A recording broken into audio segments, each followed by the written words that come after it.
Ti baš dušo moja dobro znaš da ja teško opraštam, sve tvoje grijehe poklanjam onome kog ljubiš sad. Nije kod Mirka neobično ono što je očigledno, nego ono što krije u sebi i zbog čega ga dugo pamte svi koji su ga imali čast upoznati. Pa to znači, kako kažu, da sam glazbeno nastavnički plan, da se bavim glazbom i sve što je vezano uz glazbu, uz to se jako dobro razumijem u neke nadprirodne stvari.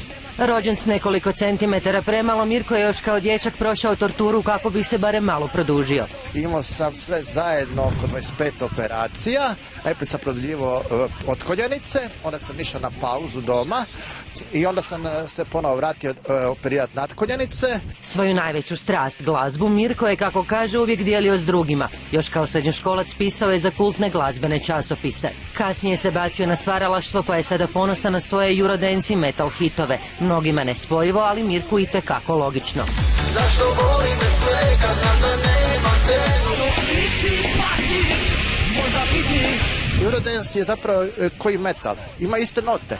Znači, isto su pismene muzike. Samo što je ovo rađeno uživo, a ovo je rađeno preko kompjutera. Na prvi pogled njegovi spotovi djeluju kao nasumično pobacane fotografije. Međutim, oni nose duboku poruku koju mogu shvatiti samo istinski poznavatelji Mirkova lika i djela. Mogu ti reći da u Hrvatskoj imam jako dosta, pogotovo ženske publike, to se vidi i na Fejsu, i to jako zgodne ženske publike, jako mlade ženske publike, 20 godina su, kako bi rekao, razlika ja i oni, ali one jako me obožavaju, jako se prepoznaju u mojoj muzici i to mene jako veseli.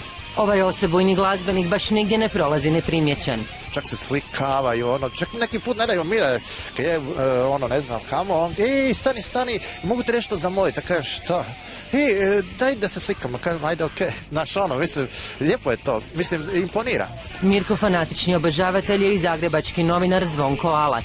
Prijateljstvo s neobičnim Riječaninom prethodilo je, kako kaže, obožavanje svega što ima veze s glazbeno-astrološkim magom. On je još od 90-ih jedan od prvih i najpoznatijih fanzinaša u Hrvatskoj. I njegov legendarni fanzin Final Impact, gdje je miješao Eurodance, Italo disco, ekstremni metal i narodnjake, i obavezno bi na naslovnici tog njegovog Final Impacta bila Super Silva. Ona mu je bila muza i svi ti brojevi bi se rasprodali. Zvonko je čak odlučio napisati knjigu o čovjeku s kojim je proživio nezaboravne trenutke. S obzirom da me zove da sam brat njegov i da sam novinar, jednostavno mi je nabacio na leđa taj veliki teret kojeg moram biti dostojan i vrijedan, pa evo, biti njegov biograf. To će biti nekakva vrsta romansirane biografije.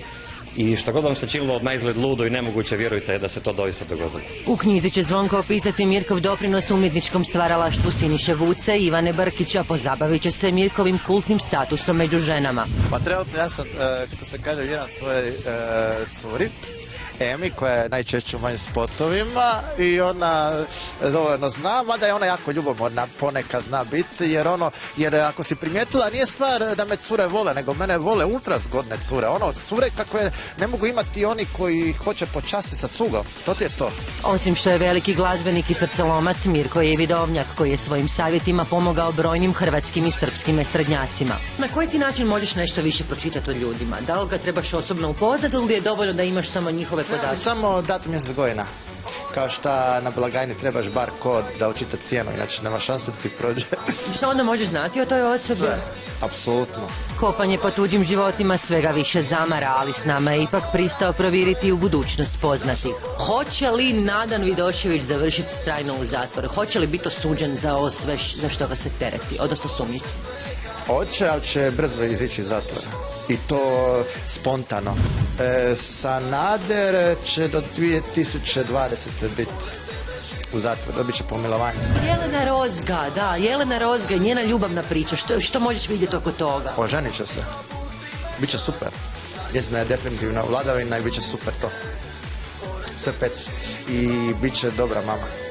A kad bude majčinsko, stavit će se jedno vrijeme karijere, ali će poslije ponovo se vratiti. Hoće li se Josip Radeljak Dikan ponovo oženiti? Neće.